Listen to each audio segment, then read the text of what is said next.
Hey, folks, welcome to a new episode of the Whiskey Ring Podcast. This episode is going to be a little bit different than many of the ones I've done before. We're not talking to, a distillery, somewhat of a writer, I guess we'll say in this case.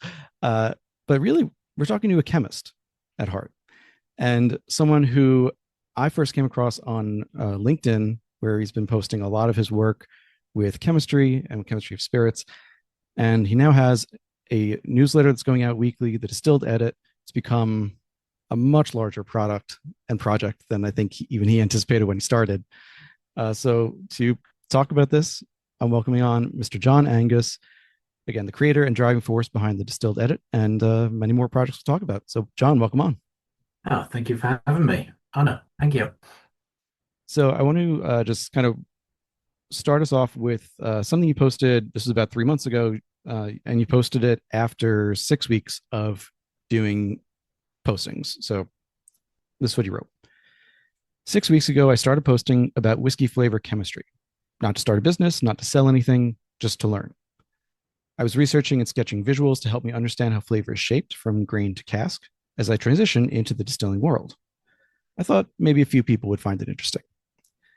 I didn't expect messages from students saying it helped them study. I didn't expect a master blender to ask if he could use them for apprentice training. I didn't expect distillers, educators, and flavor geeks to start following along. That's been humbling and surprising. So clearly, this project's been going on for about 4.5, 5 months at this point. And yeah, I see more and more people reacting to the posts, interacting with the newsletter and what's going on. So taking a step back, let's start with how does a chemist end up in UK government now as the higher scientific officer for Department of Environment, Food and Rural Affairs and start doing this work? Yeah, where to start? Where to start? I think, like with all good stories, maybe at the beginning. So quite a long time ago, I studied to become a chemist, and at that time, I had no inkling I would go down this route. I thought I would be a lab chemist for life at that point, and then I finished university. And I thought, well, you know what, I'll steer into teaching for a while. So I became a teacher for about 5 years, where I learned how to teach, how to actually explain complicated scientific concepts. Hopefully in a way that my students understood. I hope that they learned from that. But then after 5 years, I decided I wanted to get back into science. And this story really starts when I worked at my last workplace. And there I was working on scaling up. It's called biorenewable technologies. So technologies that are purely centered around valorizing biological waste. And in the course of that, I got to work with fermentation technologies. I got to work with anaerobic digesters, analyzers, reactors. I got to work with distillation equipment, not just the sort of distillation you would do in a typical distillery, but separating some very weird and wonderful chemicals. But quite a few times our work would see us collaborating with local businesses. Quite a few of those were breweries and distilleries around the city where I live. And it was when doing that I got to go on site. I got to see how the beer's made, see how the vodka's distilled, and see the passion, but not also that. It's also the chemistry. And I think there's a lot of times when you speak to a distiller or a brewer, and they may say, oh, we do this for trial and error. We added this, it didn't work. We changed the recipe a bit and it did. Or when distilling, it's, well, we're trying maybe a different pressure or a different temperature, or we're trying a different angle on the line arm. And I don't think they quite realize just how much chemistry they are inadvertently doing. And I found it so, so interesting. And it's an itch that I just haven't been able to scratch ever since. And unfortunately, there was a little bit of downsizing in my last workplace. And now I moved on. I am working for the UK government, as you say, but it's something I can't get out of my mind. And it's something that I still am very eager to transition into. This whole thing started initially as a way for me to try and network and get to know the industry a bit more and get to actually speak to people in it. And yeah, it became something more than I was initially anticipating. And like I said in that post to begin with, it started off with me very much learning out loud. I would be listening to podcasts, I'd be reading books, I would be looking at literature, scientific literature, any sort of literature I can get my sort of hands on. And I would just try and just translate that as best as possible onto the screen. I mean, it's so needed and worthwhile. And look, I'm a whiskey geek, spirits geek, proud of it. I know a lot of people who listen to this podcast are the same way. Um, and I was thinking about this as I was looking through your posts, and what first caught my eye is I'm I have the background in biochemistry from a while back now, like it's over a decade. But I was worked in a yeast lab, and then I did a master's on oak. So like these things kind of went way before I was into whiskey, and then suddenly they're relevant. But looking at some of the resources that are available, certainly to the general public, even a kind of step above general public in terms of base knowledge. I'm looking at some of the books on here. We've got Adam Rogers wrote a book on proof on the science of whiskey. There's maybe one or two other ones that are kind of trustworthy, if I can put it that way.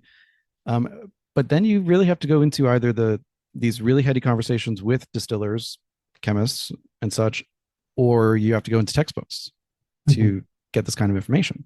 So, for all intents and purposes, it is not readily available, particularly on the kind of almost product by product, spirit by spirit, and process by process basis that you were looking at.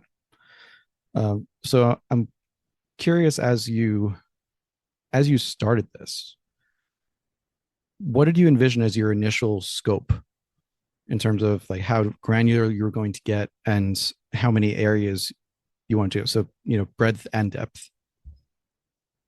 Truth be told, when I first started, I sort of it as just a fun way to just explain some of these more complicated concepts.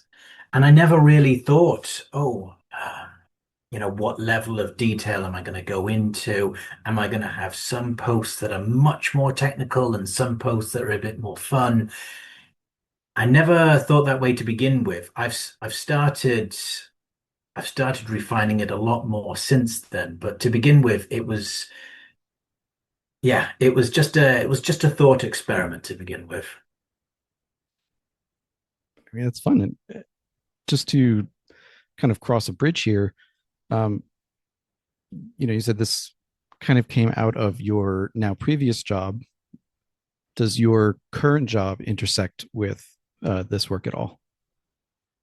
No, no, my current job is very much looking at circular economy, how to make waste streams circular, how to reduce dependence on natural resources. So this is very much tangential to my actual work. It's nothing quite to do with it. But I think your previous question, I was just thinking then that I think, like you say, there's either you've got to pick up some heavy textbooks that go into this level of detail. And I think for me, I don't know if it's because of my teaching background or not, but I certainly felt like when I'm trying to explain these things, I'm trying to bear in mind the audience that I've got. Mhm. And there is a mix. There's some chemists. There are some chemists, arguably, that will understand this much better than me. I don't pretend to be a particularly good chemist. There are distillers who have been in the industry for decades who surprisingly say that they actually appreciate the that like going into the chemistry. So I have to I do try and be careful just how complicated I want to make it. So I am always quite careful about making it accessible to all, differentiating for all different levels. With the just with the current day job, I just want to close the loop on that as well. I Mhm. mean, there is, as I said, it's tangential, but there is potentially a connection there in that we're seeing some distilleries. I wish there were more, but some distilleries really looking into how their bio waste is used, how they can really have a full, circular economy, if you will, about more than what we hear about. We hear about the we get the grain from the farmers and then we give them back the spent grain for the cattle or the pigs or whatever. And so that's kind of circular and it leaves out so many other steps and products that are made throughout the process.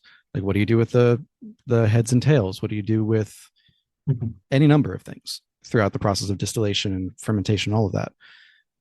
So looking at some of the distilleries that are interested in that, is that an area of, let's say, is that a potential audience, albeit a small one, that you can look to as, hey, maybe they'd be interested in not just the work that I'm showing through these infographics, but also potentially the work that I'm doing for the UK government. Oh, absolutely. And yeah, but sustainability is another cornerstone of like what I absolutely love talking and doing. It's not just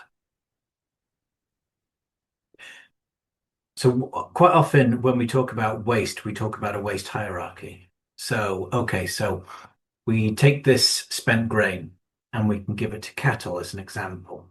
Now, that's an example of quite a low level way to deal with the waste.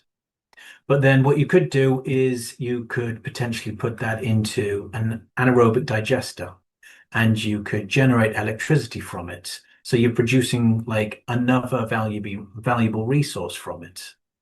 There's other things as well where it's still got quite a bit of protein and still quite a lot of other nutrients that could still be extracted. So one thing I absolutely love talking about is not just what's the simple and quick win to become more sustainable, but how can we actually make this like, let's not do the bare minimum to become more sustainable. Let's really think it through. How can we make sure that every step in our process is going to be as green as possible? And that's another passion of mine. And I've done a couple of posts on it here and there, but it is something I'm thinking that I need to do more on. So I think there's going to be more of that in the upcoming.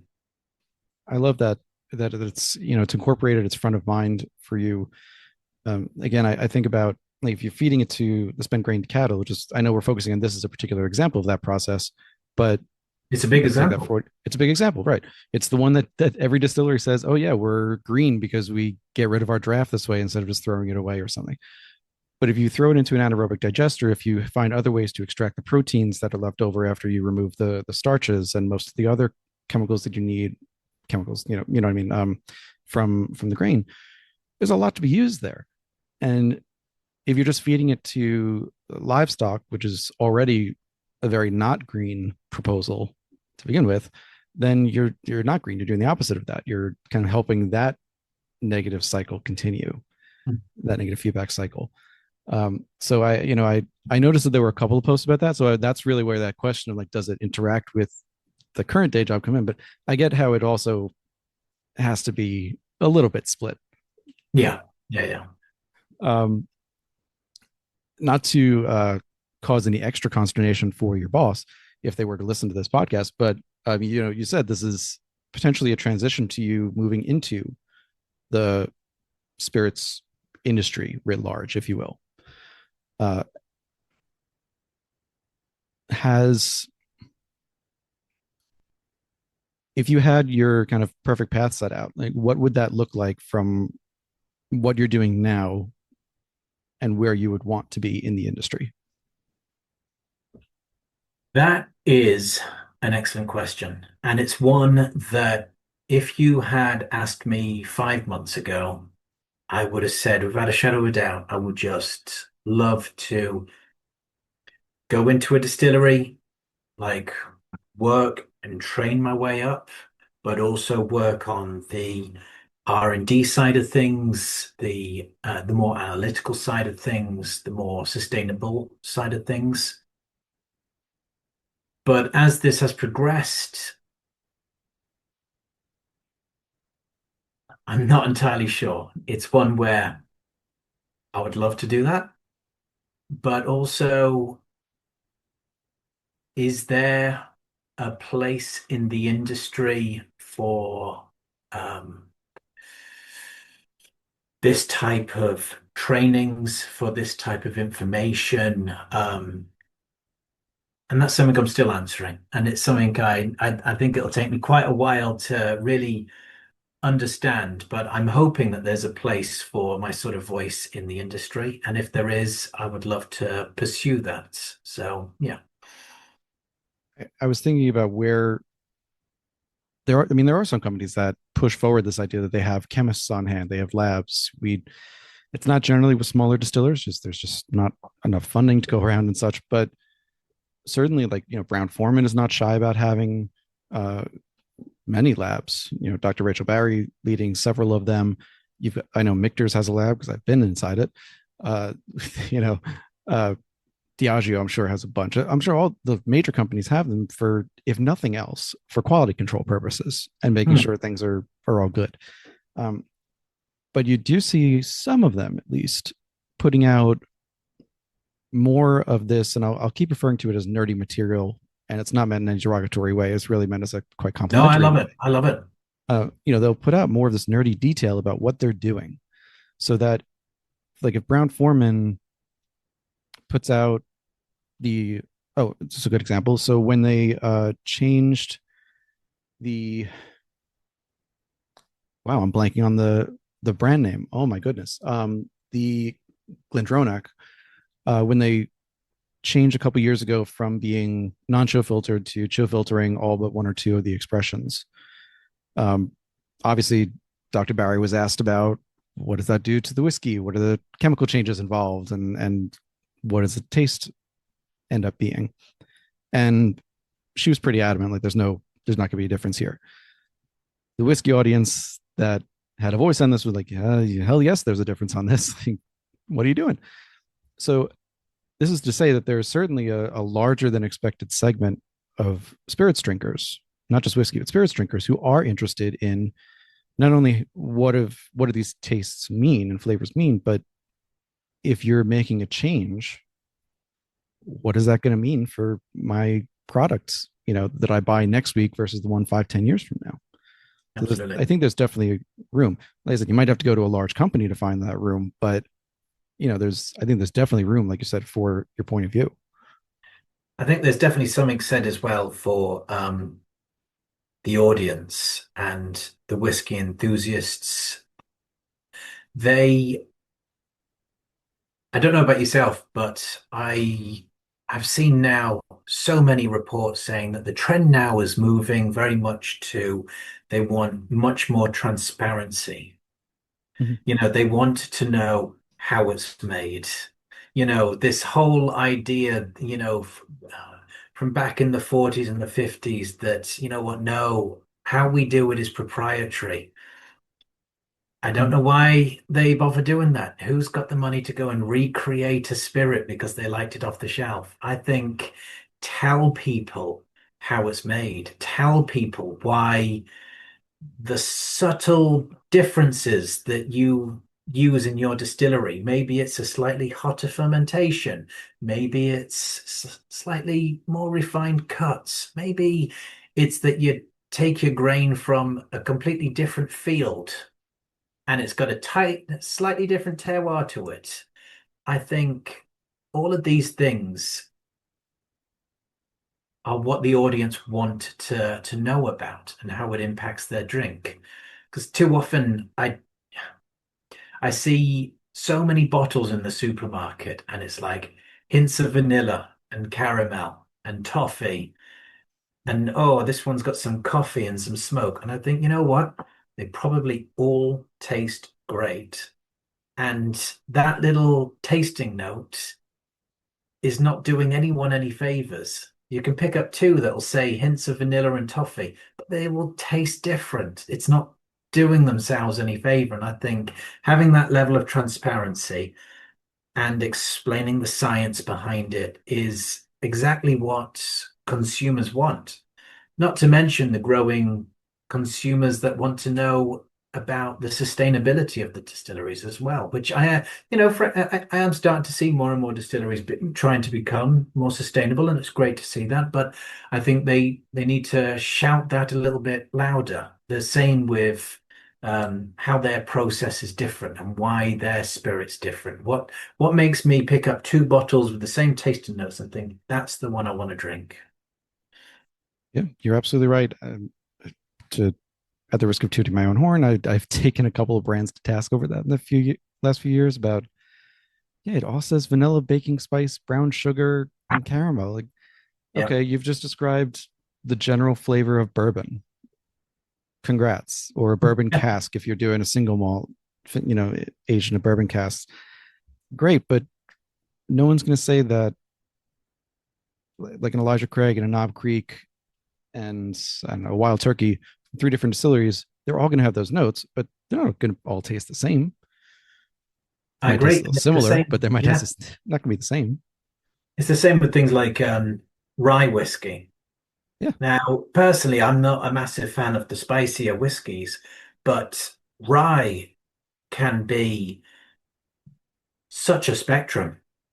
I did a post on it ages ago, but it's the fact that it can undergo a chemical change, and that chemical change can take it from something completely inert to your taste buds to something that is spicy. And if you control that, you can determine just how spicy your final product's going to be. And there have been some 100% ryes that are barely spicy on the tongue. And then there have been some 20% that are overwhelmingly. And I think that I don't see anything. Well, maybe there are some that are starting to tell you more about it, but I don't see anything about why this is the case. Why do you have 100% rye that isn't spicy? And that's the sort of information that would make me go, I want to try that. agreed, agreed. With the Let's throw a hypothetical out there with the rye. I mean, I think just in talking to producers and you're going to be, you know what? I'm going to look. Let's see what episode this is going to come out as. Um, this should be, I think, episode 197, unless something changes. So almost, we hit 200 episodes, including bonus stuff, but that's a lot of producers that I talked to, and I'm Mhm. very proud of that fact. And what I have heard consistently from them, particularly with rye, is that many of the rye producers feel more freedom with rye. You're not constrained to, okay, this says bourbon on it, it's got to taste like a bourbon. With rye, yes, people are expecting it to be a little spicier, maybe a little drier. If you're doing a 95.5, a little more herbaceous, something like that. But there is more freedom and less inherent expectation that it's going to be sweet, caramel, vanilla, the flavors we just talked about. And that's where you can really get into with the rye. Okay, how much glycol do you have? How many eugenol particles? What's your 4VG ratio? What are you talking about here? And how does your still production, how does the fermentation, how does that change those concentrations? Like one of my favorite infographics you've created was I think it's called a spider chart of the six different kind of still types and still combinations and what Oh, those do yeah. for flavors. And I loved it because even though, of course, there are exceptions to everything, in general, it really showed, okay, if you have a pot still versus a column still or a hybrid, or you're doing double pot, triple pot, all column, these are the different flavors you're going to get, a kind of basic level of why you're going to get those flavors. Cause like you said, you don't want to go too deep into the deep end on these infographics. You don't Um, want a full essay on the back of the bottle. No. right, exactly. Cause no one's going to read that. Well, I might, but um, that's the problem. I'm the 1% of the whiskey drinker who might read that, but most of them are not going to. But to your point, though, you want to know more information. And if you can't fit it on the bottle, maybe someone who is interested in buying this bottle would scan a QR code. Mhm. We've seen that be successful with a number of brands. Like I know Waterford, unfortunately, is in receivership right now, but the idea of it, they had the QR code on there to see every little detail if you wanted it of I love that. Yeah. the field, the terroir, the relative humidity, the place in the where, everything you could possibly imagine, the numbers of the casks, and there were 20 plus casks in every batching. So you can balance that. You can balance what's on the shelf to reach a general audience, and I'm rambling at this point, but what's on a shelf to reach a general audience, and then have it available, this deeper information for the people like us who want to know that, who want Mhm. to know it. And the last thing I'll say, and then I'll let you talk, is I was thinking about a recent guest, might be the episode before you actually, which was Hodling and Company and their Old Potrero rye. So it's 100% malted rye, pot still distillation. And even at, I think the single barrel I had was around 135 proof, something like that. It drank a lot lower. It drank closer to like 105, 110, and it wasn't spicy. You knew it was a rye. You got enough black pepper to know it was a rye and some of that classic rye flavor, but it was very drinkable. It didn't beat you over the head with any one chemical compound or group of compounds, even that would fit it into a box, let's say. Yeah. So with so I'll ask you a question now, which was after so with the Brindiamo spotlight that was done on you in June of 25, one of the things they highlighted, to your point, was this consumer seeking transparency and that being a main target audience. Um, when you started this, what was that initial audience that you envisioned, and how has that changed as you've gone over the last couple of months? Oh, when I first started, it seemed that most of my audience was people working directly in the sector, distillers, blenders, maltsters, um, even cooperages. That seemed to be the majority of like the people that I was engaging with. And I have started to see a bit of a shift in starting to see a lot more students like starting to actually engage with them, which I think is great. Like you say, there's only a few places really that offer the sort of level of detail. There's the wine and spirits uh, education trust, I The think. Yeah, the Yeah. WSET, yeah. Yeah, and then there's the Masters of Whiskey over in America, and oh God, yeah, and the IBD as well, the CIBD. So there's not a great deal number of places where people can go for that sort of information, and I'm starting to see a lot more students like looking. But in terms of consumers, I don't know if maybe just LinkedIn's the wrong platform. I'm not really seeing any consumers coming to me. But then I also think it might be a bit tricky as I don't have a brand that I'm trying to actually explain away. So maybe that's the next step. It, that was one of my questions too. That's where I first found you, was on LinkedIn. Yeah. I and so I that's where I follow you. So I haven't really followed you on other platforms. You answered one part of the question, which was for the work that you're doing, the purposes you seek. That seems to be one challenge, is that students don't necessarily use LinkedIn as much. makes sense. They're not yet in the professional sector a lot of the time. Um, so have you said students are just starting to interact with this. Have you thought about what other platforms you might want to use to reach them? Yeah. I carry on thinking about it and I carry on getting distracted all the time. But I carry on thinking that maybe I should start on Facebook and Instagram, the regular ones. But um, I am also starting to think about like, are there any good collaborations that might be worthwhile between some of these educators and myself? Maybe there's room for my voice there for the next generation of whiskey makers. I'm not sure. I'm still early days, I think. And you're where you're located is you're in and around York, so north of England. I don't know how many distilleries are around there. And Spirit of Yorkshire was an early guest on the podcast, so I know they are there, of course. But you're, close enough to the Scottish border where there's some, I would think, cross-border interest there. You've got tourism and traveling, so yeah, I think I'm not an expert on this either of using the best platform or finding the best platform, and I fully admit that. But I agree. I think there's this space, whether it's the IBD or WSET, to have you talk about this. So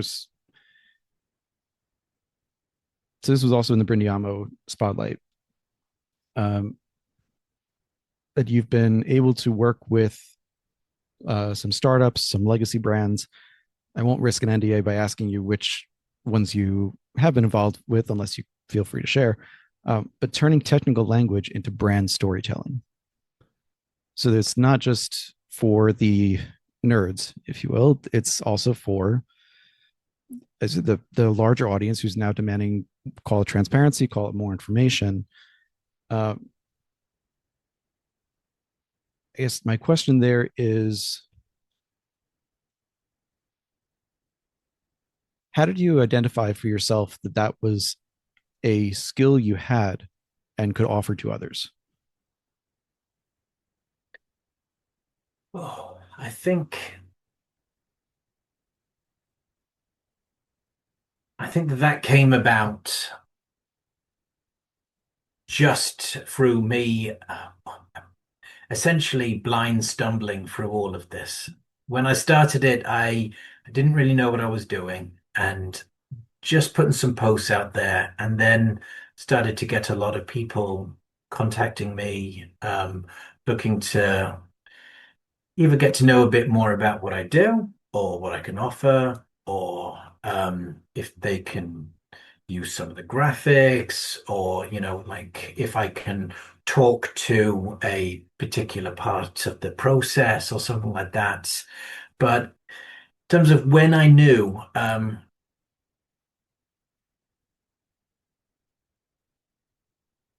not really sure. It's more just yeah, I think I just stumbled more into this and I'm still just getting my legs underneath me at the moment. But yeah, yeah.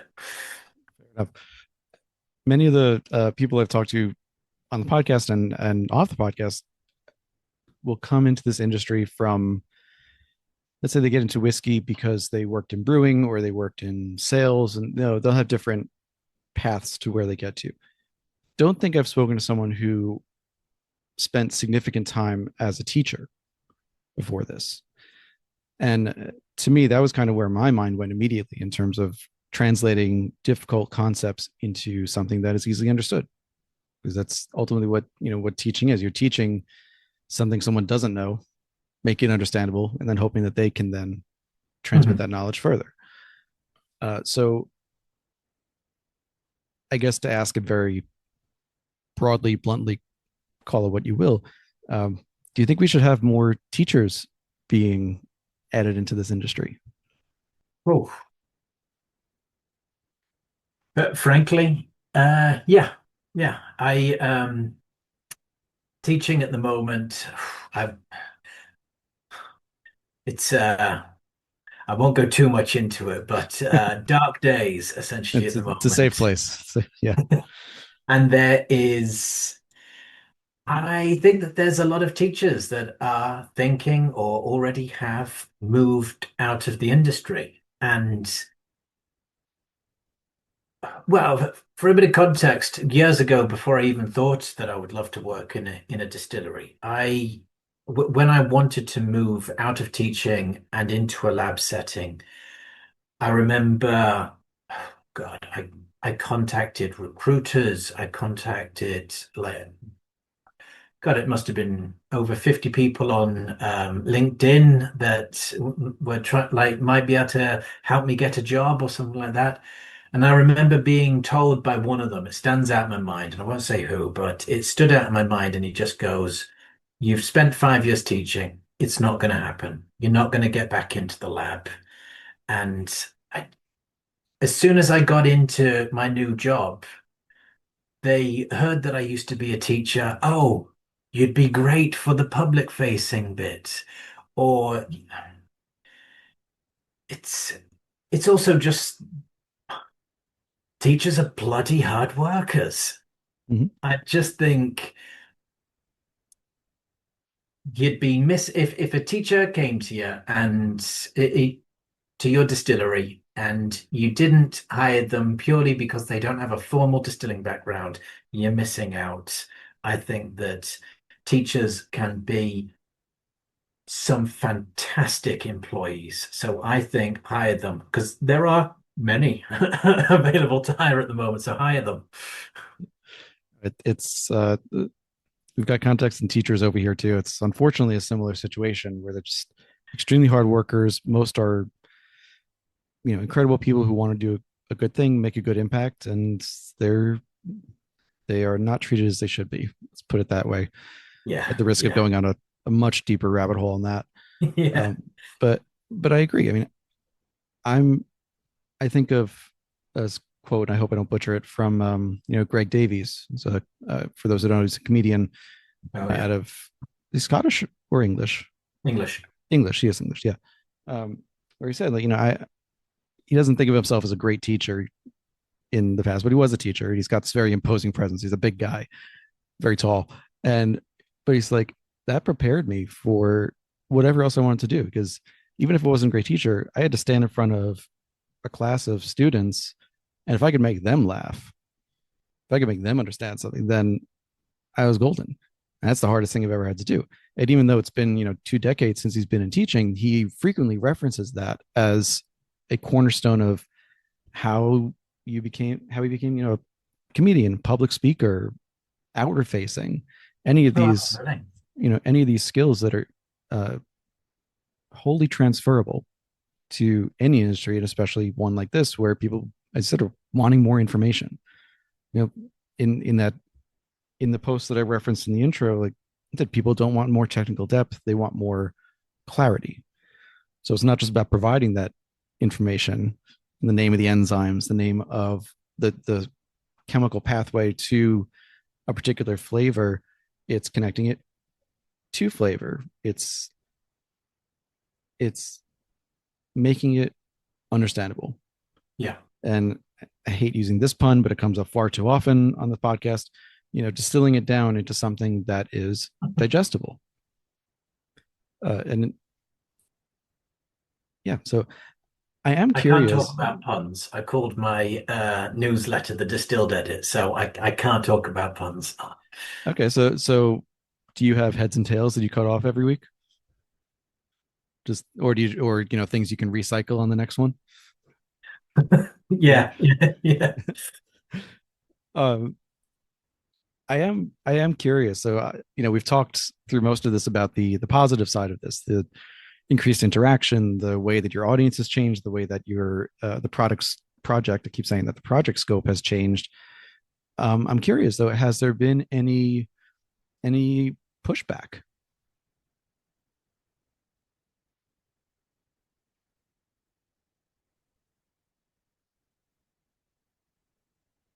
Nothing that really comes to mind, if I'm being honest. I'd say one thing about the industry is that people are really friendly. Like, even if they don't, you know, necessarily want to like engage in a big conversation or, actually, I just think people in this industry are just really quite nice. I've noticed it seems like a very sharing and caring industry. So yeah, I haven't really received any pushback, I'd say. Now, I'm very glad to hear that, and it's what I hoped you would say. The reason I asked that is mainly because I mean, what you're putting out there is it's factual information. It's you can maybe debate a couple of things around um, the extent to something is happening in a barrel, maybe, Oh, and absolutely. Yeah. the variables that are around that, with weather, pressure, all those kinds of things. But ultimately, if you put a picture of a chemical chain, a molecule that says, okay, this is a vanillin. It's a vanillin, like that. It's accepted worldwide scientifically that this chemical that I'm showing right here, this image, is that. So on that side, I was like, there shouldn't be much pushback to that. But I feel like someone always finds a way to push back against something, even if it's factual information. Um, do you, I guess, to sort of flip the question, then, do you anticipate areas where there could be pushback in the future? Maybe. I don't pretend to be the absolute authority on all things chemistry when it comes to this. And it's frankly, I'm surprised I haven't made a mistake yet, if I'm being honest. Frankly, I'm waiting for the day when someone goes, actually, this this doesn't happen. And I think, well, as you'll know, but the thing as a scientist that you are trained to do is that if you are shown evidence that shows a counterpoint is actually correct, you don't, the thing that you shouldn't do is you shouldn't argue. You evaluate the evidence that you're given, and then if it is sufficient enough to actually show that you are wrong, then you change your viewpoint. And I'd like to say that I do that all the time in my life. Absolutely. I can be a stubborn, my partner would attest to that. I can be very stubborn. But when I'm dealing with anything scientific, I always like to keep an open mind. And I think that when the day happens that someone tells me that I am wrong, I will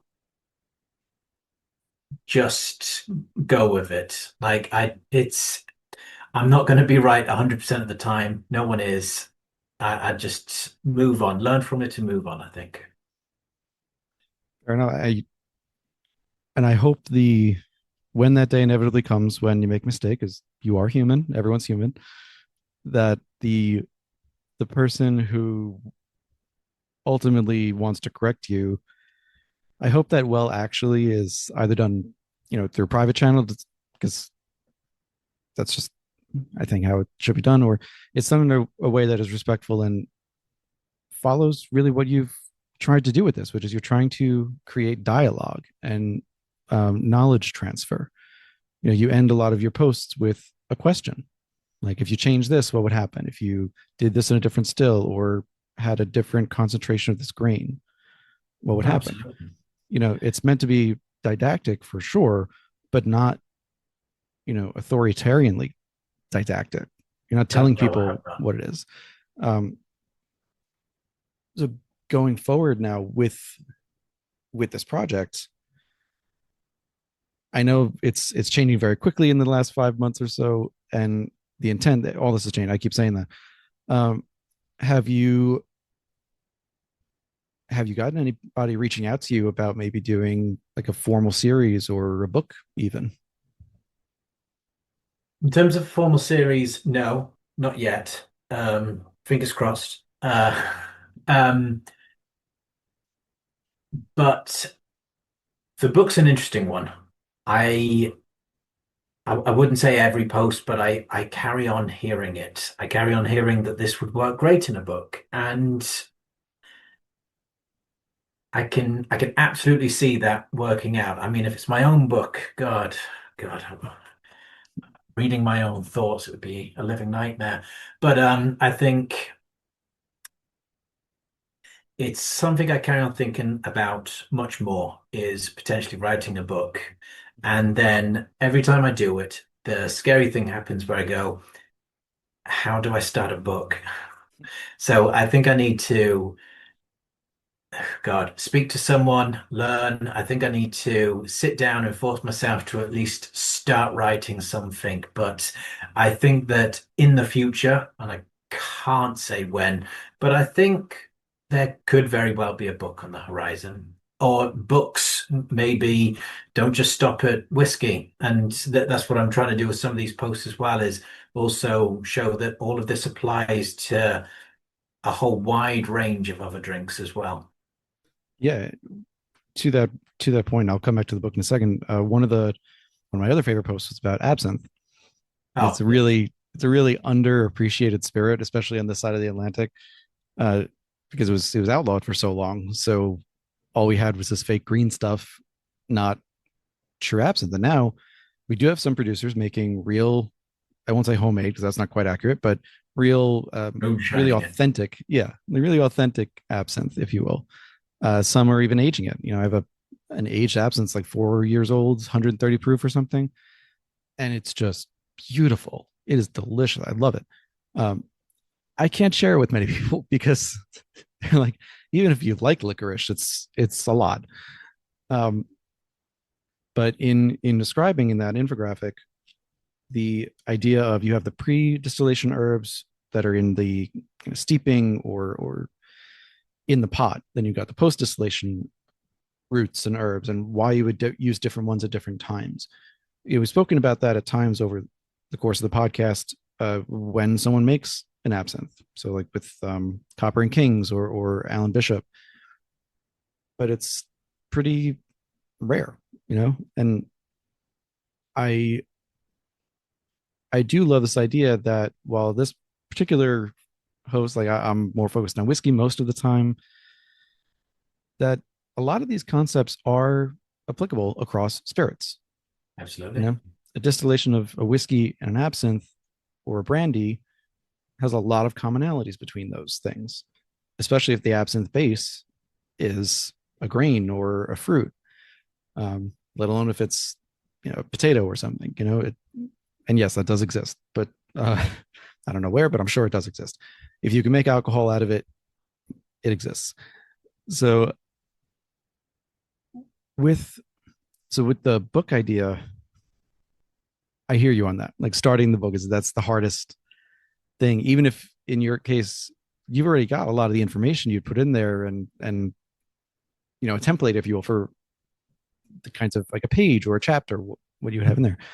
Um, One of the things that I really appreciate about this industry is that while there's a barrier to entry to get into the industry in one way, there's also a willingness of a lot of producers and people on the production side to self-publish or to publish under some of the more esoteric publishing houses or arms of publishing houses that will do this kind of work. So the book I mentioned earlier by Adam Rogers, Proof, that was a more mass market book. It was intended to be digestible by really anyone who has even a passing interest in I've got it alcohol, downstairs. spirits. Yeah, it's Yeah, great.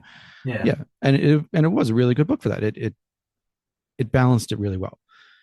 You've also got books that like Matt Strickland was on earlier this year, and I'm going to have him back to talk more about his writing in particular, where it's talking about barrel management and different elements of distilling that you don't think about unless you're on that side and have done it and have, in his words, I think he said, like, basically just, if you've messed up or messed around with things and you're like, okay, this is why we don't use this barrel. This is why you don't match that barrel type with the spirit or things like that.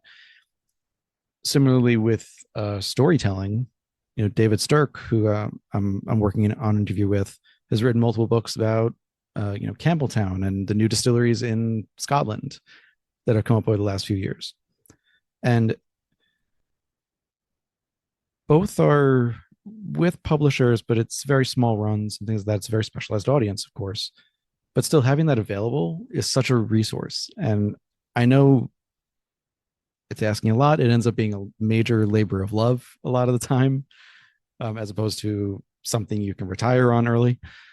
But I guess from my perspective as a consumer, as a nerd geek of this stuff, this is definitely something that I would love to have available as a resource that I can point to and say, hey, you're interested in this? Here's a readily available thing. But I then mean, again, yeah, you've got it on the internet, so that might be more readily available than a book. it's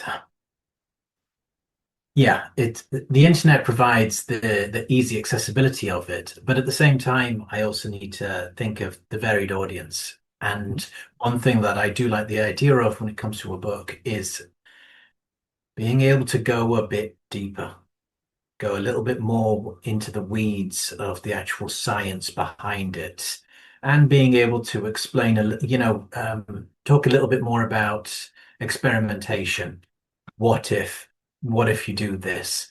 And I think that that's where certainly something like a book could be quite useful, I think. Hopefully. It becomes a scientific choose your own adventure. Yeah. I love that idea. So, as I indicated, I don't remember if it was when I was talking to you before we started recording or in the beginning, but I think it was before we started recording. This is your first major long form interview on this Yeah. stuff. Yeah. So there was not a lot of research to do other than just looking at the posts and what you've written and a spotlight here or there. So I'm not gonna, I don't want to draw this out too much. I think we've gotten a lot of good information just to start with, and I want to have you back on in a year or two and see what's happened since then. Great. But as we're starting to close out this chapter, no pun intended, of the oh, actually, sorry, before that question, I had one more, which was um, of the infographics and posts that you've made over the last couple of months. Can you say what have been one of the most to put to use this word the most popular ones? Like, are people most interested in the ones that have the chemical names? Are they interested in the process? Are they interested in the flavors? And what's catching people the most? I think the ones that have caught the most attention, I think by far the top one is maturation. That got the biggest attention. Anything to do with cask aging, people seem to love. And there's a lot to talk about because, frankly, whiskey spends most of its life in the cask. So I think it deserves to be talked about. So I am planning on coming back to that and expanding that series, but definitely maturation was the one that got the most attention. And then grains, so different types of grains. I think particularly in America that caught a lot of attention. Um, Rye, wheat, oats, all sorts of corn it caught a lot of attention. Then fermentation and distillation were about the same because I did a series on each, and there was quite a bit of interest in those two. And I think again two big cornerstones of it, so it makes absolute sense. There have been some that haven't gained as much traction, but I can maybe understand why. Going into the details of malting, yeah, it's an essential part of how you prepare your grain, but maybe not everyone wants to hear the exact details of that. I get it. But yeah, maturation and the grain chemistry have been the biggest ones by far, I'd say. It's funny to me to think that the malt has not gotten malting process has not gotten as much traction. It's Well, roasting got it quite a bit the other week, but yeah, I did as see a that. whole, Yeah, yeah, yeah. yeah. But as a whole, it seems like maturation, I think, is the main one. But I think that that does make sense considering the length of time it stays in the barrel. And so just to give people a little more insight into, who you are, who's making these posts, I thought I'd end this one a little bit differently. It's a little early to ask my usual legacy question, so I'm going to do a little differently, which is, what do you drink? Oh,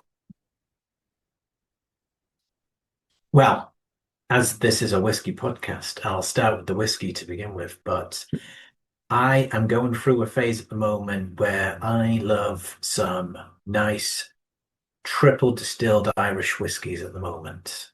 The the smooth ones. That for me is for me.